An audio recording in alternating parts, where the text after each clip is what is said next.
In this video, I will show you the most important tattoo basics and techniques explained simply. Lining, shading, and color packing. I will also explain which needles are used for specific techniques, along with the ideal hand speed and voltage. Everything is filmed with a macro lens with double magnification. I have been working as a tattoo artist for about 10 years and have acquired this knowledge over the years. You will get the most important tattoo basics collected in one video, and all of this completely free of charge. I would appreciate it if you subscribe to my channel and like the video to support me. Needles. There are many different sizes and types of tattoo needles on the market, which can make it difficult to keep track of everything. But don't worry, I will now show you which needles I use and explain their areas of application. And you'll see it's not as complicated as it may seem. Choosing the right needle gauge. The gauge of the needle plays a crucial role in the type of work you want to perform. This is the first number on the needle packaging and indicates how thick the needle is at its thickest point. The most common numbers are 8 means the needle is 0.25 millimeters thick at its thickest point, ideal for detailed work, but very delicate. 10 means the needle is 0.3 millimeters thick at its thickest point. I believe you've understood the principle. The next number on the package determines the number of needles. The number of needles influences the thickness of the line. More needles mean a thicker line. With shader needles, more needles also mean thicker shading, which is logical. The letters after the numbers describe the needle type. In the world of tattoos, there are various needle types used for different purposes, from round liners to Magnum shaders. Each needle has its own function and application. RL stands for round liner needles. Perfect for clear and clean line work. RS stands for round shader needles, ideal for filling colors and basic shading and thick lines. Round shaders are very similar to liner needles, but there is one major difference. The round shader needles are straight and are further apart. The circular arrangement of the needles creates a cavity. The M1 abbreviation stands for Magnum needles. Here's a mistake you should avoid when working with a Magnum needle that isn't rounded on the sides like a soft edge needle. It can strain the skin too much when filling large areas. I don't know anyone who uses this needle because it's simply too aggressive on the skin. Additionally, there are no smooth transitions at overlapping points. RM or CM stands for curved Magnum shader needles. Offer better ink distribution and smoother shading. I use this needle very often and it's perfect for soft, clean shading. There are more needle types, but I don't want to confuse or overwhelm you, so I'll leave out those types because in practice they're not commonly used, or let's say I don't use them. Now let's talk about the last designation on the needle package, the letters at the very end. In technical terms, the needle tips are called tapers. These abbreviations simply denote the length and characteristics of the needle tip. MT stands for medium taper, representing a medium length tip suitable for thicker outlines and filling color areas. LT stands for long taper, which is a very long tip, an all-rounder, ideal for outlines and shading. XTL is an extreme long taper, even longer than LT, mainly intended for outlines. BP means bug pin, the finest taper type for extremely fine lines. With long taper needles, for example, you can tattoo on a spot for longer without damaging the skin too much, as the angle is very sharp. This is good for line work. On the other hand, a shorter tip transports more ink into the skin, but irritates the skin more. This is good for color packing with Magnums. Of course, all of this also depends on the machine settings and speed. Usually, manufacturers already use the optimal taper for the corresponding tattoo needle, so don't worry about that. For example, I always assume that the manufacturer uses the right taper for the right needle. However, it's important to know what taper stands for and to have heard about it. You can find all the needles and the tattoo machine I currently use in the video description. With my discount code fanitattoo, you can save 10% on your order. Now I will visually show you with a macro lens how deep I tattoo into the skin and which mistakes you should avoid. Additionally, I'll demonstrate in which layer of the skin the ink should be placed and what to watch out for with different skin types. If you don't go deep enough, the color will only reach the top layer of the skin, the epidermis. Conversely, if you go too deep, the color reaches the lowest layer of the skin, the subcutis, leading to a blowout. The needles should penetrate the top layer of the skin and then push the ink into the so-called dermis, a leathery layer that sits about 1 to 2 millimeters below the skin surface, depending on the skin type. This is what happens when you go too deep. As you can see, 2.5 millimeter is clearly too deep, resulting in a blowout and a disappointed client. Even though the needle protrudes 4 millimeter from the needle module, I don't press it all the way into the skin, allowing me to work with precision and feeling to create precise lines. This is what happens when you go too shallow. If the tattoo is too shallow and only penetrates the epidermis, the color can fade or appear uneven, ultimately resulting in an unhappy client. Additionally, individual skin characteristics can play a role, as certain skin types allow the needle to penetrate deeper than others. How do I recognize if a tattoo is too deep? The signs that you've tattooed too deeply are usually observed after the tattooing process. These signs might include scars, blisters, or inflammation. Because we always want satisfied customers, I'll now show you how deep I go to ensure perfection.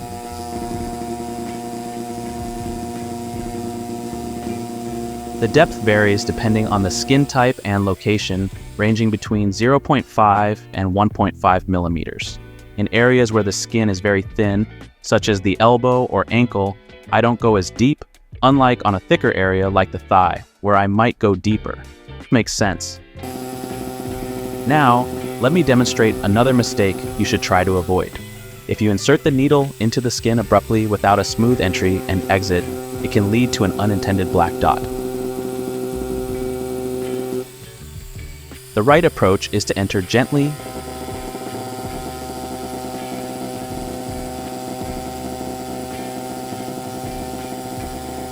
and exit gently. When continuing the line, it's the same process: gentle entry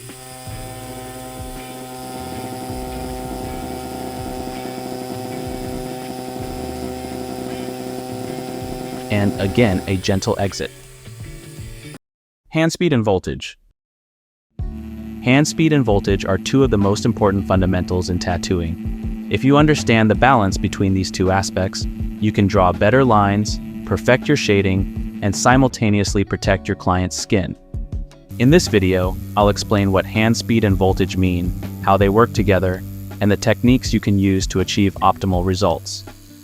Hand speed refers to how fast or slow you move the machine over the skin. Voltage describes the voltage of your machine, which determines how fast the needle moves. A higher voltage means the needle moves faster and therefore penetrates the skin more aggressively. A lower voltage ensures the needle works more gently and penetrates the skin more slowly. It's essential that hand speed and voltage always work in harmony. A fast hand with low voltage will lead to weak lines, while a slow hand with high voltage can damage the skin. Lining. There are two methods for creating solid lines, no matter the needle size you use.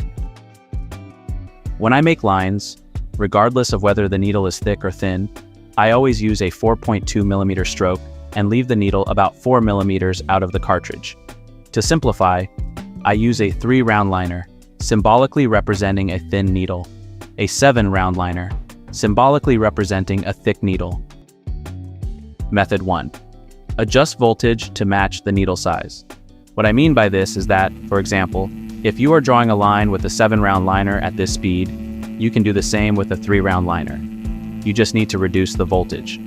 The message behind this is, the thinner the needle, the lower the voltage should be in order to maintain a consistent hand speed. I hope you know what I mean by this. In this case, the hand speed stays the same because I reduced the voltage from 8 to 5 volts with the thinner needle. Method 2. Adjust hand speed to match the needle size.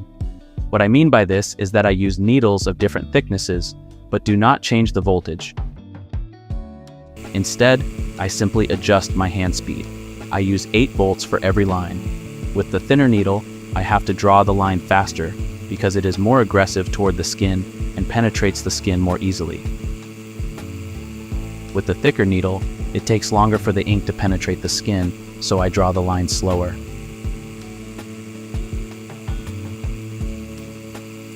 Both methods are effective for working with different needle size.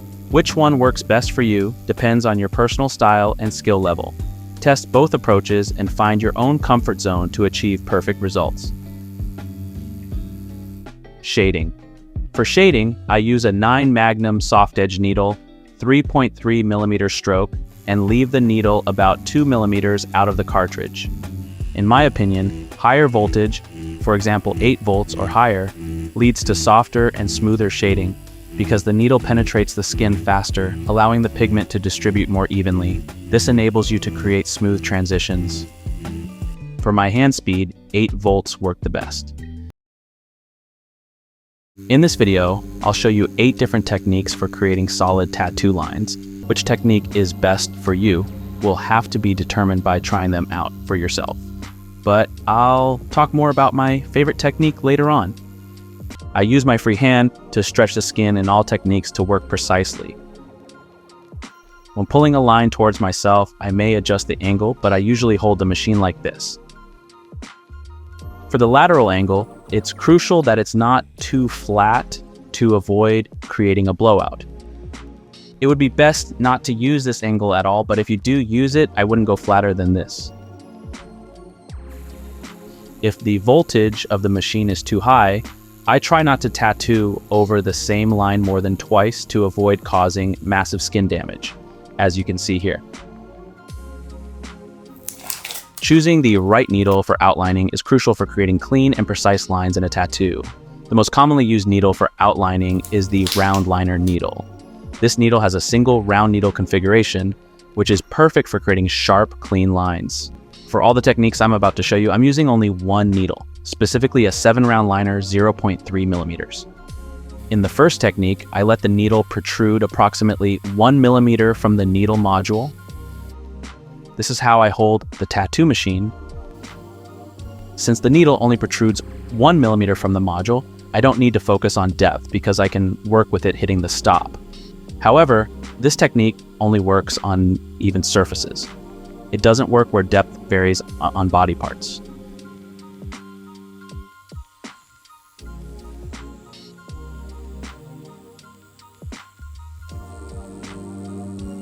There's also a significant drawback here due to the unclear needle guidance, making it challenging to continue a line because the ink spot on the skin and the needle module obstruct the view.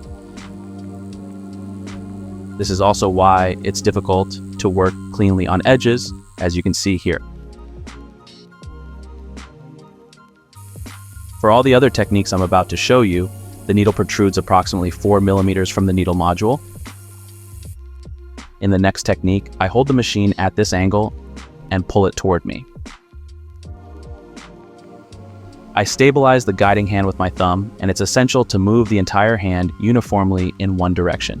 This technique is very popular among tattoo artists, but I don't use it as often because regulating the correct needle depth is not as simple, and you can't work with it hitting the stop since the skin creates waves from the needles pushing. So if you use this technique, don't work with it hitting the stop. In this method, I hold the machine like this and pull it towards me. I also support the guiding hand with my free thumb. Because the needle is pulled, it's gentler on the skin, and it's also my favorite technique, which I use for most lines in practice.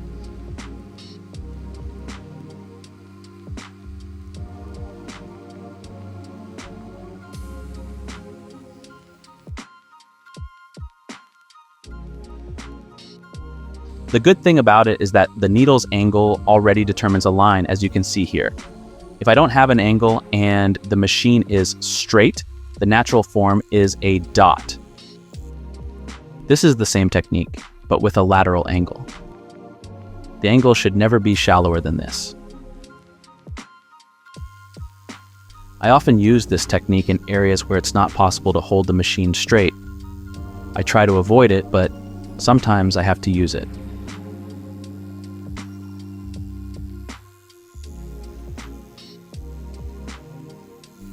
As you can see here, if the lateral angle is too shallow, it can cause a blowout.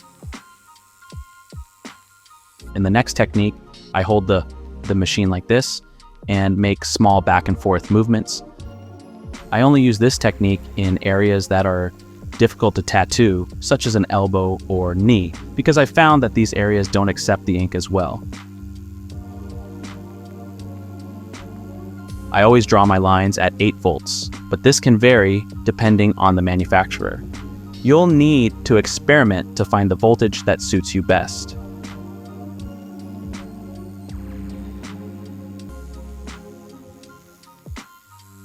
Let's talk about a mistake to avoid. It's important to move the machine evenly back and forth. Otherwise, you won't be able to create a nice line. For the next way to draw a line, I hold the machine like this.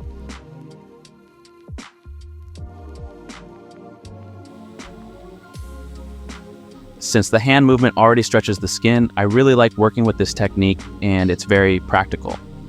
While I do push my hand, the needle is facing towards me, so this technique is much gentler on the skin compared to using a different angle. The same technique, but the needle is facing away from me, as you can see here. I actually don't use it at all. It's difficult to work with and it's much more aggressive to the skin. I have to admit, I could have tried a little harder to create a nice line here. But you know what it's like when you don't like something. Another important tip, which I have already explained in another video, is this one. If you deviate from the line even slightly, stop immediately and reposition your hand.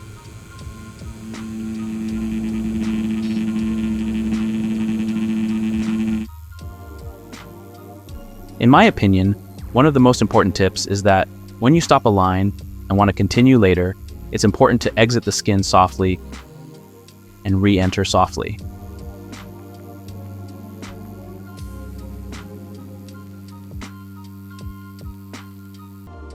When tattooing a curve, I hold the machine like this and rotate my entire arm.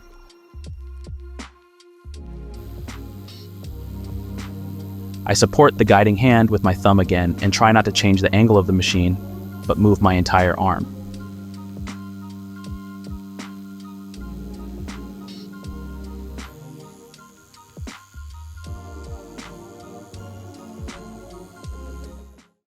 Shading. Now let's move on to shading. I will show you 7 different shading techniques and how to apply them. The first technique I'll be covering is the push whip shading technique. For this, I use a 9 Magnum soft edge needle, 8 volts, a 3.3mm stroke, and let it extend about 2 millimeters from the cartridge. Now onto the technique. As you can see, I hold the machine with 3 fingers and push it away from me. The needle enters the skin vertically, and by adjusting the depth of the needle with hand movement, a gradient is created. It's important to note that artificial skin is much tougher than real skin, so it doesn't absorb ink as well. Therefore, more passes are required on artificial skin compared to real skin, where fewer passes would suffice for a solid shading. However, for the purpose of this demonstration, we're focusing solely on technique.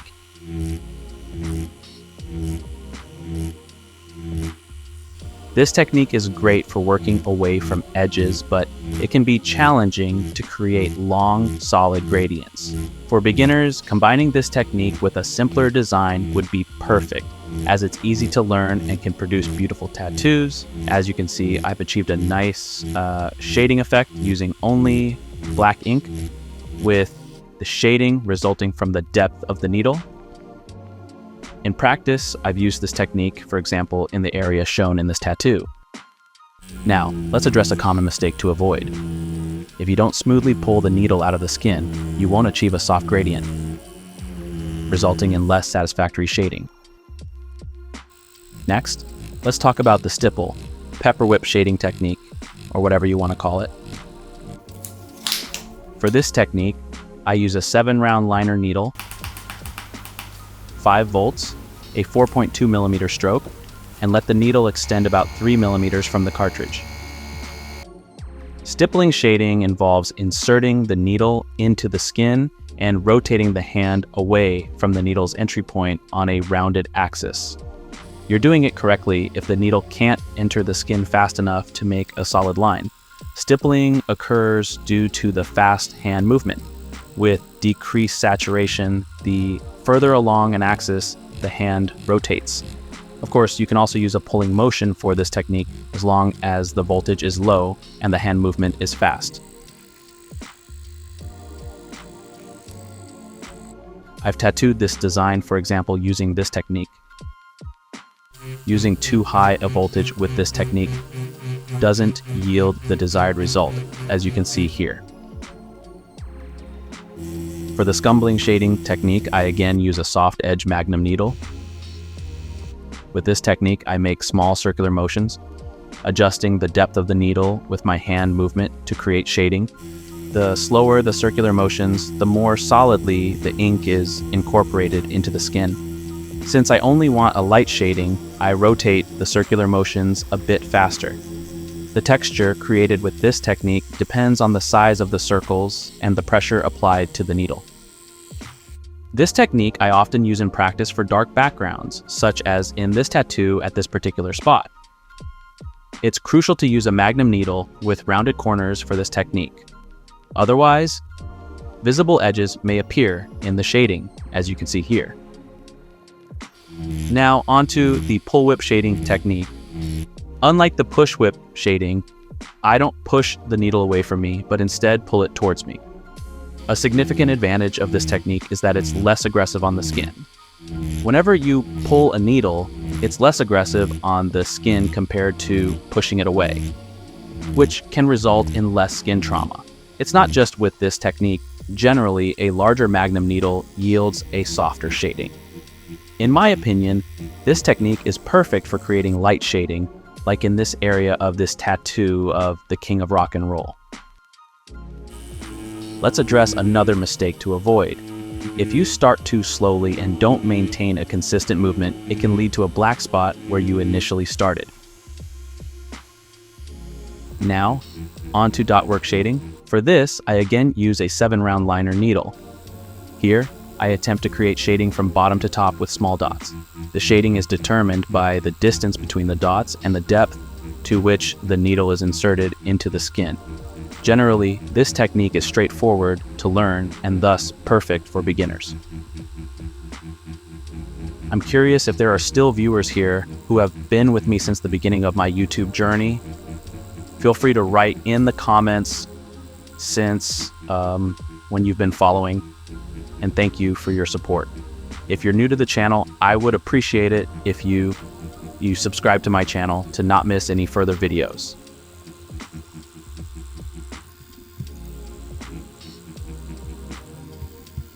I tattooed this design, for example, using this technique. If you go too deep, it can result in a blowout, which may not be immediately visible after tattooing, but becomes apparent once the tattoo has healed. You can see the principle illustrated nicely on paper here, showing what happens when you linger too long in the skin. This is cross shading. For the next technique, the needle extends approximately 2 millimeters from the cartridge. With this technique, I shade in 2 different directions. To make it less aggressive on the skin, I also pull the needle towards me. The goal is to create shading that resembles a net. This technique is useful when the needle structure is visible in a shading. With the second pass in a different direction, you can blend it, resulting in a softer shading.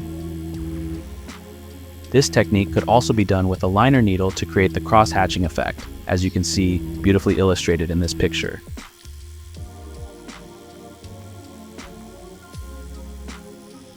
Here, I use this technique. You can also create very soft shading with it. Now, let's talk about a mistake to avoid. It's important to keep the needle parallel to the skin. Otherwise, you'll get uneven shading, as you can see here. The best comes last. Pendulum shading. With this technique, I do the majority of my shading. This is how I hold the machine and move it evenly back and forth. I love this technique because it yields a soft shading in every direction, allowing for long, continuous shading. Even with round liner needles, you can tattoo this method excellently to create fine, detailed shading.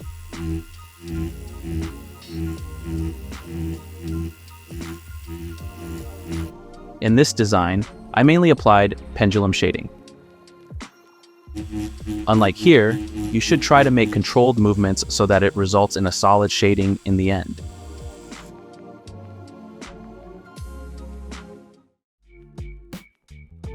Now I will show you how I apply the color packing technique. With this technique, I have filled areas in these tattoos, for example. I will also show you which needles I would not use. This is how it looks to the human eye, but I'll show you with a macro lens. Let's get started. For large areas, I use a 13 Magnum soft edge needle. For this technique, I work with 8 volts, a 3.9 millimeter stroke, and let the needle extend about 2 millimeters from the cartridge. It is important to always have enough ink in the cartridge. I need to mention beforehand that artificial skin is not the same as real skin. Artificial skin absorbs ink much worse. On real skin, the ink would spread much faster into the skin pores. However, I'll still show it as if I were tattooing real skin, which will make it look blotchy, but on real skin, it would be a nice black area. Of course, I could tattoo it in a way that looks good on silicone skin, but that's counterproductive because I assume you want to see the technique I use on real skin. I make circular, even movements and don't go deeper than 1.5 millimeters. With the Magnum, I don't tattoo right up to the edges. I leave some space around and fill it in later with a thinner needle. Here's a mistake you should avoid when working with a Magnum needle that isn't rounded on the sides like a soft edge needle. It can strain the skin too much when filling large areas. I don't know anyone who uses this needle because it's simply too aggressive on the skin. Additionally, there are no smooth transitions at overlapping points. For the first pass, I use small circular motions in one direction. This step is to open the skin. On real skin, blood would start to emerge. It's not essential at this stage to fully incorporate the color for a solid area. I'll explain why later. Now, onto the next mistake to avoid. As you can see here, try to steer clear of uncontrolled movements. It's crucial to make controlled, even movements. This is how you evenly embed the color into the skin. I push the color that's on the skin in front of me and work it into the skin. I'm using a 13 Magnum here, but for larger areas you can use a larger needle. The technique remains the same. I've noticed that only about 9% of the viewers have subscribed to my channel. I'd be thrilled to hit 10% with your help, so please subscribe to the channel and like the video to support me. To minimize the visibility of the needle structure, I prefer to hold my needle slightly to the side.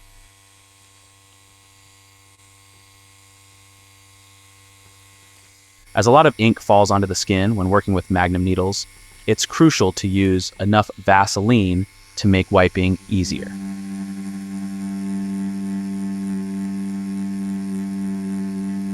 During filling, it's essential to work patiently and evenly and take your time. Rushing ultimately takes longer when you have to correct mistakes.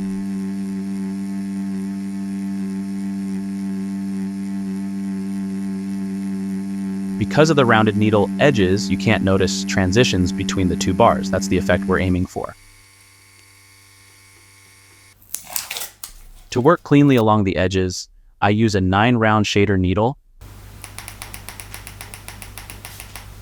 8 volts, and a 3.9 millimeter stroke. The needle extends about 3 millimeters from the cartridge. Try it first on silicone skin to get a feel for the machine and voltage. To work cleanly at the edge, I prefer to make long, oval circular motions. Typically, I work directly at the edges with the Magnum needle, but because it requires a lot of practice, I'd recommend working as we're doing here for tattoo beginners.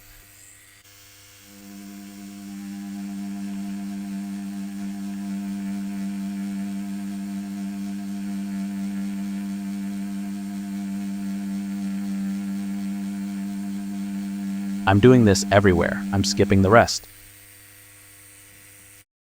Now onto the second pass. On real skin, the result would already look much better, yet a second pass is necessary because it takes time for the swelling to reduce and for the tattoo to bleed a bit. Once the plasma has come out of the skin takes the color much more easily. That's why I always take a short break after the first pass. During the second pass, it's crucial to tattoo in a different direction. This creates a kind of network under the skin that results in a solid black area.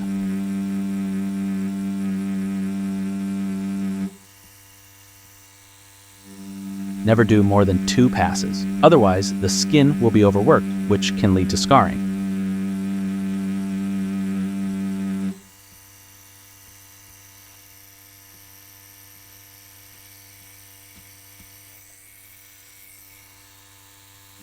Also, it's essential to reiterate that artificial skin doesn't accept color as well as real skin.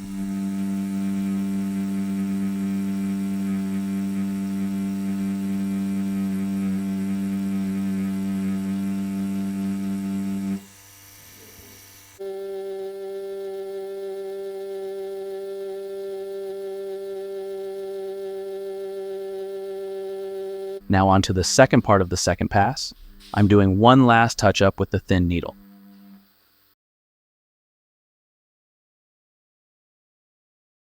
So, that was a long session with a lot of information. Don't stress yourself. Learn everything step by step. You can always rewatch parts of this video and try applying it on fake skin. And if you're interested in which tattoo machine I use, check out this video here.